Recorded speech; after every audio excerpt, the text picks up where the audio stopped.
li fës si xëtu yéenekaay dañ ko njëkk rek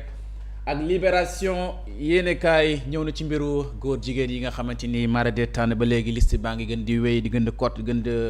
bëri ndaxte ñu ngi woon ci 12 waaye dafa mel ni léegi déggu nañ dëggeen 13h waaye nag ki nga xamante ni moom lañ dal di interpellé jàpp ko fekk ci moom mara de tànn lu doy waar ci téléphone am boobu di wuyoo Ibrahima Majib Seck nag ñu ngi ko intercepté ñu ko def mooy gendarmerie brigade bu Kër Massar bi nga xamante ni ñoom ñoo téye enquête bi di wél instruction bi ci fi nga xamante rek moom mooy di Saly fekk nañ ci moom nag Ibrahima Majib Seck bii nag li tax li taqee mbir yu doy waar moom de Ibrahima Majib Seck bi nag doomu Sayer Seck la Doyer Sayer Seck moom nga xamante ni ñu ko doon tuddoon ci coowul Habib Thiam ci à l'époque mbir mi doy waar ki nga xamante ni rek mooy Ibrahima Majib Seck bu mu jàkkaloo enquêteurs yi dafa dal di reconnaître li nga xamante rek lañ koy dal di ko voilà li yaakaar ci moom daal di ne na mbaraanu Pape Cheikh Diallo la woon ak groupe am lu doy waar mbokk yi ba tey coowal góor jigéen mi ngi wéy li si baa ngi gën di yokk mbokk yi ba léegi loolu la libération yéeni kaay da di xëyee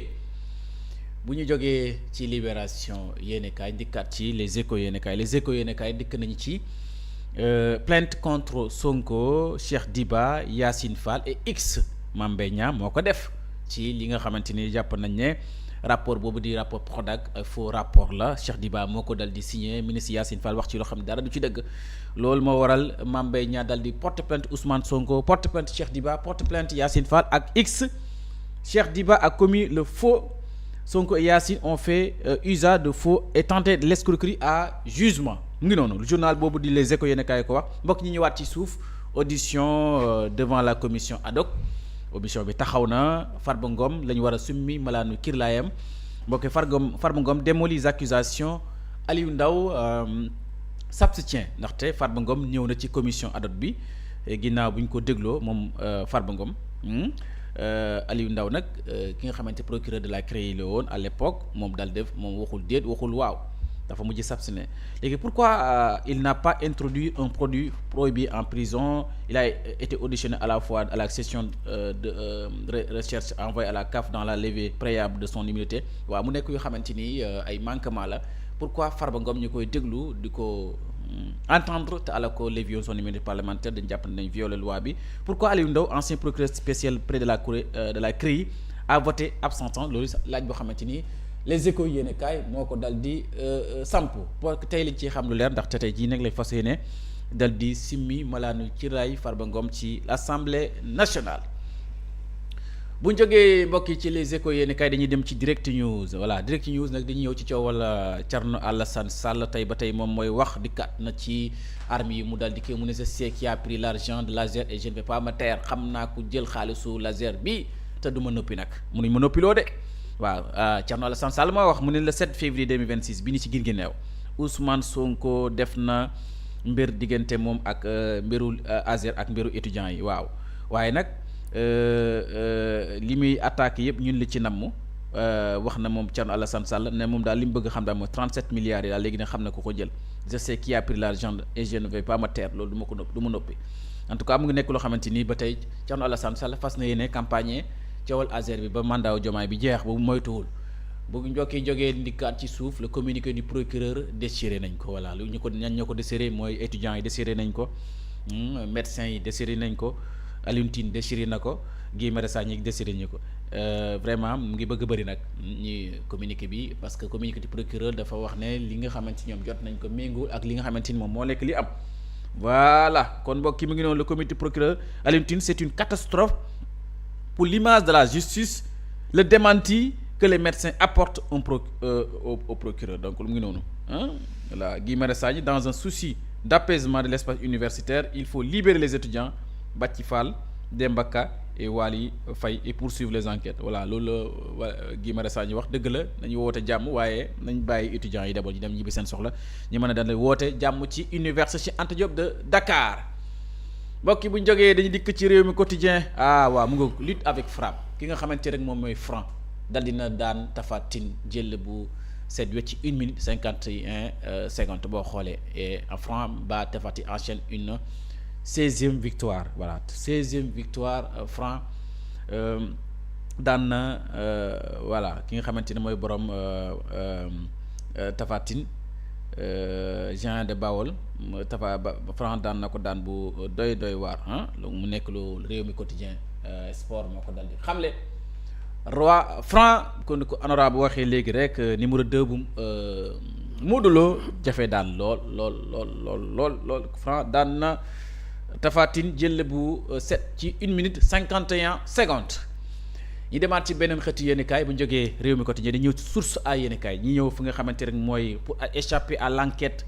ouverte pour homosexualité par la brigade de recherche de Kër Massar un commerçant tombe finalement asali doy na waar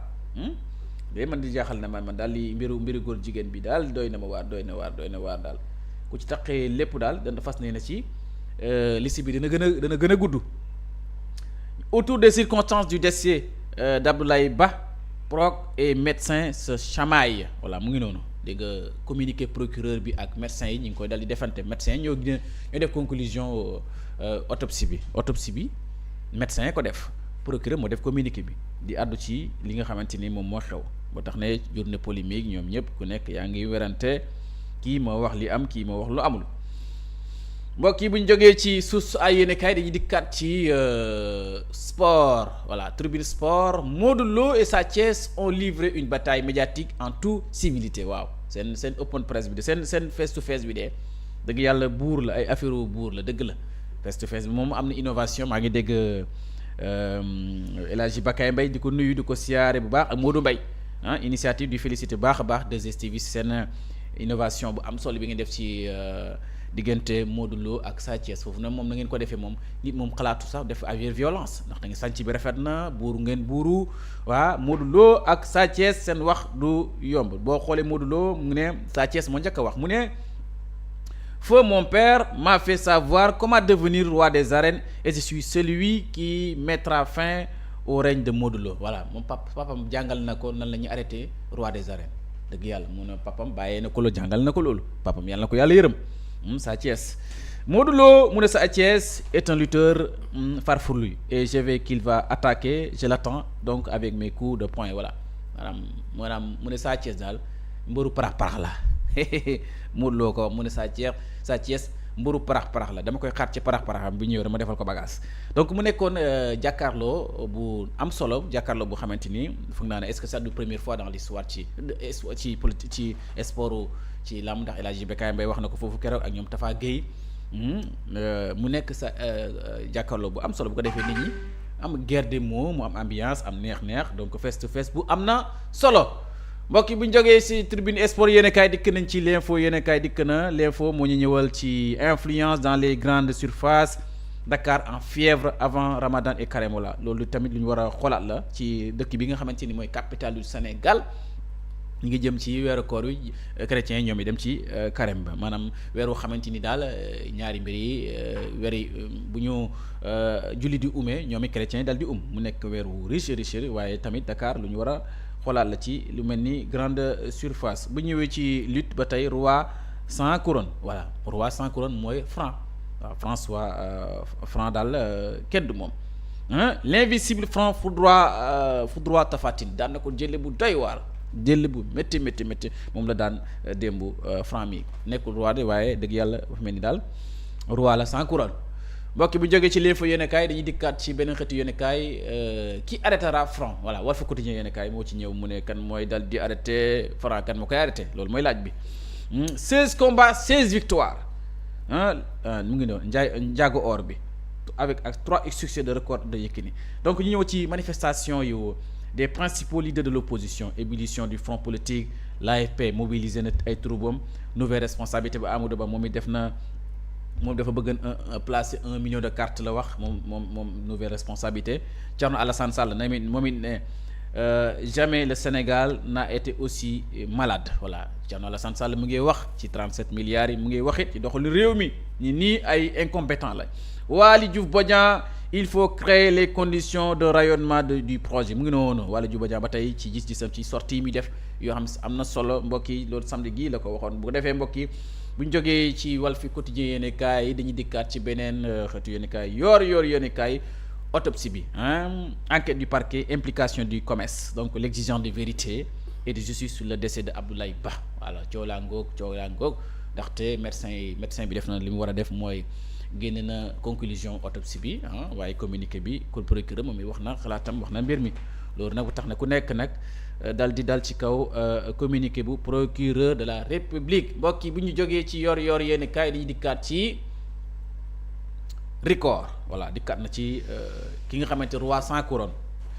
Tapha Tine expédié en 1 minute 51 secondes wax naa ko léegi. Qui arrêtera Franc Ndiago Or kan moo koy dal di ko stoppé kan mooy arrêté la Ndiago score bi loolu mooy laaj bi. gisaguñ daal kenn ko yëkkati gum loxo waaye gars yi ni est-ce que du Balla Gaye, est-ce que du Sa Thiès? En tout cas Sa Thiès boobu am na mu ngi ci jafe-jafe, mu ngi nara am na combat. Kii amagul combat kay mooy Balla Gaye. Est-ce que du Balla Gaye wala est-ce que du Boy Niang? mbokk ñi demaat ci benn xëtu yéen kay l'observateur yéen kay ñi dikk ci moo ñu waxal li mooy ñëw ci projet nouvelle ville de Thiès. Voilà, projet nouvelle ville de Thiès, vaste reprise foncière à Mbour 4. Le décret présidentiel signé le 10 février dernier qui retire plus de 2 200 000 mètres carrés à plusieurs procédés pour sociétés immobilières, hommes d'affaires sans aucune indemnité compensatoire. La liste des sociétés et personnalités concerne ainsi que la cartographie de cette opération foncière d'envergure. Voilà lii de moom décret rek moo ci mën a attan moo koy def mooy njiiti réew mi li mu def ci projet bi vaste reprise foncière à Mbourkat bi nga xamante ni bu mu ñëwee dafa fekk ne caxatee ko moom président de la République li ci mel ne muy nangu lépp dal di ko jëbbal askanu Sénégal. Donc mu ngi noonu mbokk yi nga gis ne délégation judiciaire, nouveau coup de filet dans le cadre de l'enquête de l'homosexualité et la transmission du VIH/SIDA. Ibrahima Majib Seck lay wuyoo interpellé nañ ko à Saly. 3 autres suspects cueillis à Kër Massar. Liste baa ngi gën a bëri. Voilà bu ñu jógee ci l'observateur yéene kaay ñi dal di daanu si ci point actu yéene kaay point actu mu ñëw waxal ni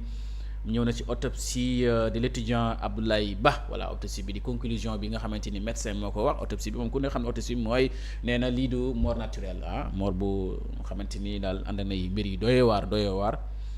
communiqué bi procureur bi nag daal di ñëw nag vraiment ne loolu li am méngul. La lecture explique du procureur déchaîne un tir groupé ku nekk nag yaa ngi dégg di wax collectif médecins yi ñoom it wax nañ mer nañ futu professeur Amsa Sidibé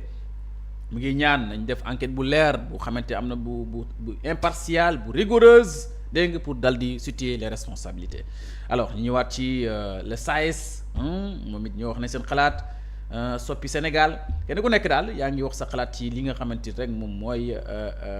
ni tukkee ci autopsie bi dëkk ci communiqué bu procureur de la République. mbokk yi ñuy fàttalikuwaat tuuti rek levée de corps de journaliste Georges Déthié Diop. Tristesse accueillie à la morgue de Fann. Donc mu ngi noonu parents, amis, collègues, journalistes,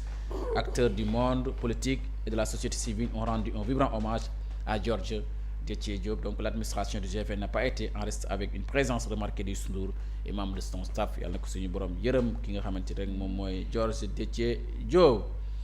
mbokk yi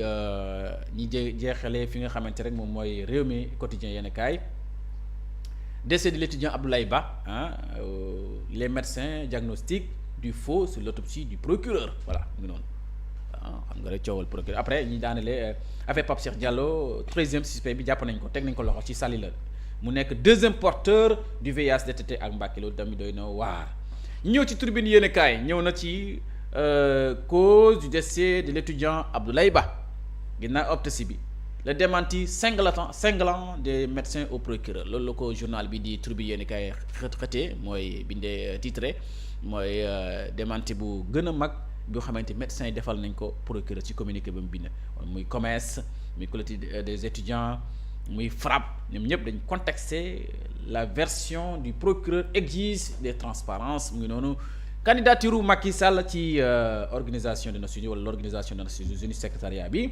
Madiambal Diagne tudd na ay blocage donc mbokk yi mu ngi noonu lii la ñu indiloon ci li gën a fës ci xëtu yaane kay ñu dal di wéyal nag waxtaan wi ci altine bi jërë ngeen jërëjëf mi ngi noonu xibaar yu yéenekaay yi la woon ñu doon ci ànd ak Elmat comme ni ñu koy defee rek revue des titres saa su nekk ñu ni leen ko mbokk yi di tasaare rek xibaar yi la ca gën a fës ci une yi ñeel itam ponk yi nga xam ne rek moo ci gën a fës ngir bu ko defee yéen ñi ànd ak ñun ñu fës yéene ko waxtaane ci plateau bi 7h53 moo jot ñu ngi ak